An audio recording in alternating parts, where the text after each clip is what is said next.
Eh bien, bonjour à tous, ravi de vous retrouver pour une nouvelle pause discussion. Et aujourd'hui, j'accueille Lison de Sarre, qui est permanente aux jeunes à la FGTB. Bonjour, Madame de Sarre. Bonjour. Aujourd'hui, nous allons parler des 3 jours de grève qui est annoncé en Belgique. Pour commencer, quelles sont les motivations principales derrière ces 3 journées de grève du 24 au 26 novembre et pourquoi maintenant? Alors les motivations, il y en a énormément. Les premières, c'est vraiment la casse sociale qui est en train d'être réalisée par le gouvernement Arizona, mais aussi au niveau de la région wallonne et de la Fédération Wallonie-Bruxelles. Ça concerne vraiment les 3 gouvernements. Et donc, on voit la casse sociale, ça passe par la diminution et l'exclusion des chômeurs après 1 an, voire 2 ans pour les personnes qui ont déjà travaillé 5 ans. Ici, ça touche fort les jeunes parce qu'une énorme proportion des personnes exclues ici au 31 décembre, ce sont des jeunes qui n'ont pas encore pu ouvrir leurs droits totalement au chômage parce qu'ils n'ont pas travaillé 1 an et qui étaient sous allocation d'insertion. Ici, les allocations d'insertion seront coupées après 1 an.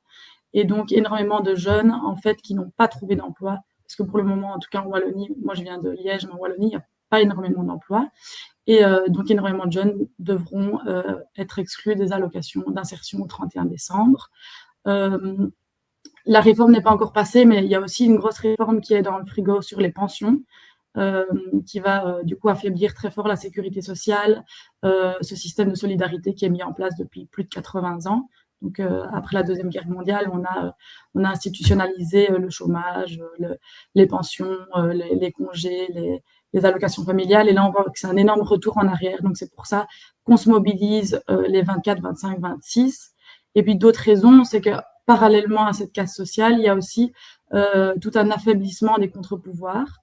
Donc, je parle des syndicats au niveau voilà, perte de subsides, des associations qui sont attaquées aussi, les médias de proximité qui font aussi un travail ici de corps intermédiaires qui sont vraiment proches de la population.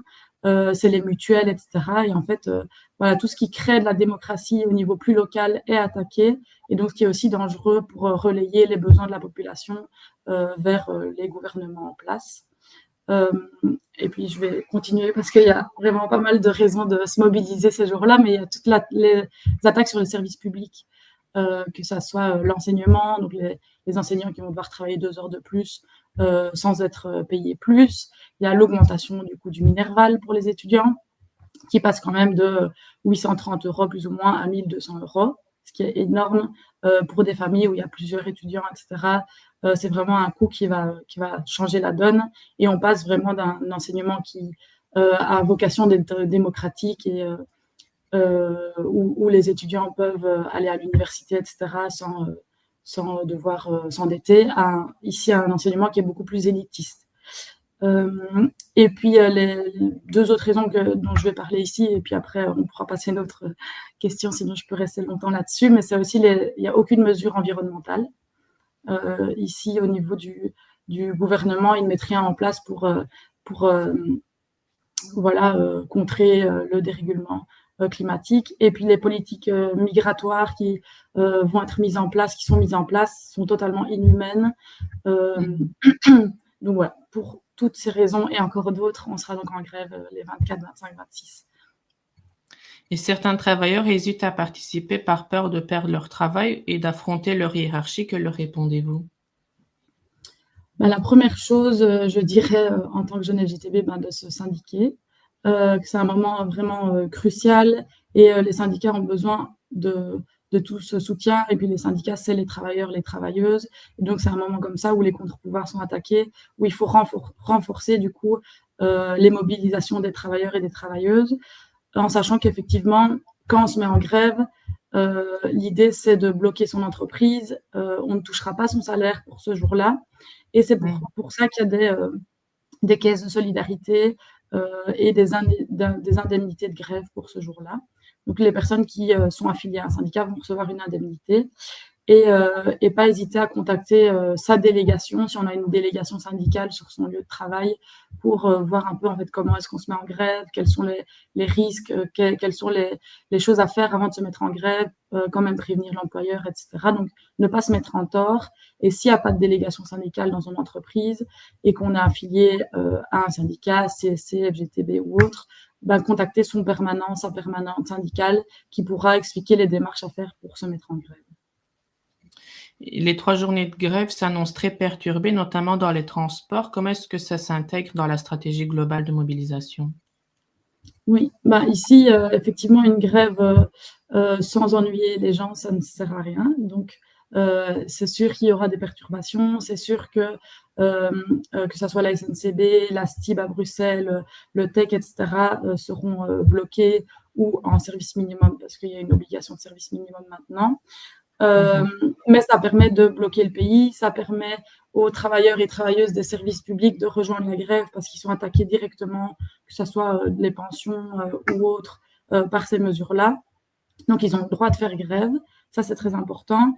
Et puis après, on trouve d'autres alternatives. Nous, par exemple, aux jeunes FGTB, on a loué, on a des camionnettes, on a loué un car qu'on va mettre à disposition des jeunes pour faire la tournée des piquets, pour que les étudiants, les étudiantes puissent aller en solidarité avec les travailleurs et les travailleuses sur les piquets, parce qu'on sait qu'effectivement, le trafic, les bus, etc., ne rouleront pas. Et c'est aussi montrer en fait l'importance des services publics. Quand les trains ne roulent pas, quand les bus ne roulent pas, le pays est bloqué et certaines personnes ne savent pas aller en cours, certaines personnes ne savent pas aller travailler, se déplacer, etc. Et ça montre à quel point les services publics sont super importants pour la population, que effectivement, voilà, c'est en partie payé par les impôts, mais c'est un système de solidarité qui permet à tout le monde d'avoir accès à ces services.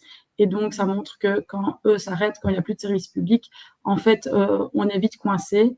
Et donc, c'est important pour tout le monde de défendre ces services publics-là. Et plusieurs réformes sont pointues du doigt comme normes salariales, flexibilité accrue, emploi des jeunes, le chômage, les services publics. Quelles sont, selon vous, les mesures qui mettent le plus en difficulté les travailleurs? Oui. Pour moi, c'est compliqué de choisir entre une mesure qui va mettre plus en difficulté les travailleurs et les travailleuses. Ce qui est compliqué, c'est que c'est des mesures qui vont en fait s'ajouter les unes aux autres. Donc, un travailleur va pouvoir être exclu du chômage après une carrière où il est en faillite ou autre. Et donc, après 1 an ou 2 ans, il sera exclu du chômage. Mais sur le côté, il a peut-être des enfants qui auront un minerval plus haut. Peut-être que les allocations familiales vont aussi être plus conditionnées, etc. Donc, c'est vraiment des mesures qui vont s'ajouter. Une personne va être touchée par plusieurs mesures en même temps. Et donc, ça va vraiment appauvrir la population, précariser encore plus toute une partie de la population. Donc, pour moi, il n'y a pas vraiment une mesure qui va mettre plus en difficulté, c'est simplement énormément de mesures qui vont arriver en même temps et qui vont du coup, comme je viens de le dire, précariser une partie de la population et aussi mettre en difficulté les associations, les CPS, etc., qui sont là pour aider ces personnes-là. Mais donc, ici, les CPS vont être submergés par toutes les personnes qui sont exclues du chômage, les associations, il y en a qui sont toujours en attente de subsides, il y en a où on va couper leurs subsides, etc., alors que les besoins deviennent de plus en plus présents. Et donc, c'est vraiment tout ça en même temps qui rend la situation si compliquée. Et donc, voilà. Et comment la FGTB coordonne-t-elle cette action avec les autres organisations syndicales? Ici, mais je vais d'abord parler de mon point de vue, donc avec les jeunes FGTB et sur Liège particulièrement, mais en tout cas dans toute la fédération Wallonie-Bruxelles, c'est la même chose. On se coordonne en front commun, donc avec les jeunes CSC et la FEF, qui est la Fédération des étudiants francophones. Et puis d'autres organisations de jeunesse nous rejoignent. Mais l'idée, c'est de faire une tournée des piquets, en tout cas pour les jeunes, avec les étudiants, les apprentis, les jeunes qui cherchent du travail, d'aller en soutien avec les travailleurs et les travailleuses sur les piquets, porter du café, des gaufres, etc. Et montrer qu'en fait, la jeunesse, elle est unie. Nous, en tant qu'organisation de jeunesse, on est également impactés par les mesures ici des gouvernements. Et donc montrer qu'on se soutient, qu'on est unis. Et au niveau de la FGTB, des syndicats au niveau fédéral, ils se sont mis d'accord effectivement pour avoir la même date, avoir une grève générale dans tous les secteurs, une grève interprofessionnelle, je parle pour le 26 ici. Et c'est super important que le Front commun fonctionne et que ça soit une grève qui est portée en front commun, qui soit portée en front commun pour que le pays soit réellement bloqué. Et à quoi est-ce qu'on doit s'attendre le 24, 25, 26? Alors, je rajouterais même le 23. C'est pas effectivement une grève avec piquet, mais le 23, il y a une manifestation à Bruxelles contre les violences faites aux femmes et aux minorités de genre. Donc, voilà, c'est rendez-vous à 14h à Bruxelles. Et il y a un préavis de grève, en tout cas pour les affiliés FGTB, ils peuvent se mettre en grève parce qu'il y a quand même pas mal de personnes qui travaillent le dimanche. Ensuite, le 24, ça va être grève des transports, donc SNCB, les trains, les bus, voilà. Pour Liège, il y a un rassemblement, par exemple, devant la gare de Guilmain à 11h, et c'est les cheminots qui organisent ce rassemblement. Le 25, c'est vraiment tous les services publics qui se mettent en grève, donc les hôpitaux publics, les enseignants, encore les transports, etc. Et puis le 26, c'est vraiment grève interprofessionnelle. Quand on dit interprofessionnelle, ça veut dire que ça concerne tous les secteurs d'activité et c'est une grève nationale générale, donc dans toute la Belgique.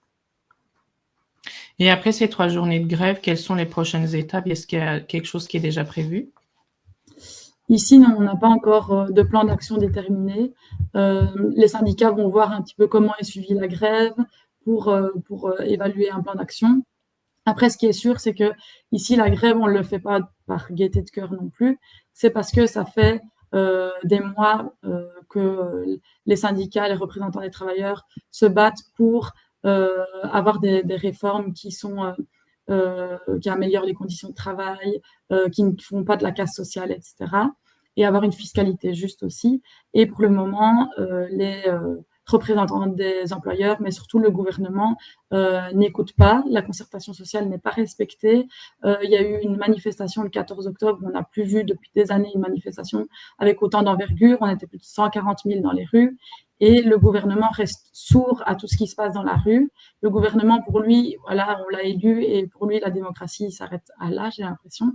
Et alors, tout ce qui se passe dans la rue, les manifestations, ce que les associations, la Ligue des familles, etc., rapportent du terrain, le gouvernement reste sourd à toutes ces revendications-là et à tous ces drapeaux rouges qui sont levés en disant là, vous dépassez les limites des lignes rouges, etc. Et donc, la grève, et ces 3 jours de grève ont été décidés, mais c'est parce que on n'a rien su avoir, le gouvernement n'a rien écouté malgré ces mobilisations intensives. Et donc, si après 3 jours de grève, le gouvernement n'écoute toujours pas, alors j'espère que les travailleurs et les travailleuses vont continuer les mobilisations, qu'on va aller encore un cran plus loin. Et je pense que là, la population se rend compte petit à petit que tout le monde est touché, vraiment tous les secteurs, et ça commence vraiment à bouger, que ce soit les enseignants, la santé, les associations, les petites entreprises, les syndicats, enfin, ça touche vraiment énormément de personnes. Les étudiants se bougent vraiment très fort. Donc, si on n'est pas écouté après ces 3 jours de grève-là, je pense qu'effectivement, on n'aura pas le choix de continuer pour que le gouvernement écoute un petit peu ce qui se passe et que ça soit réellement démocratique. Est-ce que vous avez quelque chose à rajouter ou un message à faire passer à nos auditeurs? Un grand merci du coup de suivre l'émission et le podcast ici. Simplement rappeler que les jeunes FGTB, si ici il y a des jeunes qui nous suivent, c'est un syndicat pour les étudiants, les apprentis et les jeunes qui cherchent du travail. L'affiliation, elle est gratuite et ça permet en fait justement de participer à des mobilisations avec nous, de se former, de s'informer, d'être défendu dans le cadre d'un job étudiant, des études. Je sais qu'il y a des étudiants qui sont exclus à cause du décret paysage, par exemple. Mais nous, on accompagne vraiment tous les jeunes, que ce soit de manière juridique ou alors pour les mobiliser et nous mobiliser dans la rue. Donc, ne pas hésiter à rejoindre les jeunes FGTB si ils ont des questions. Le site internet et nos réseaux sur Instagram, etc. sont dispo. On est à disposition. Ne rien lâcher. Il ne faut pas perdre espoir. Je pense que là, on est de plus en plus nombreux et nombreuses à s'informer. Ces mouvements politiques-là, ils permettent aussi de se politiser, de se poser des questions et voilà, pas garder espoir et toujours ne pas perdre espoir. Et en fait, toujours aussi essayer de renforcer la démocratie où qu'on soit. Que ça soit au niveau local, un comité de quartier, voilà, des commerces de proximité. On peut créer des espaces de démocratie autres que aller voter tous les 5 ans. Merci beaucoup, Lison Dessart, d'avoir participé à cette belle discussion. Eh ben, merci aussi à toi. Je vous souhaite une belle journée. Bonne journée. Au revoir.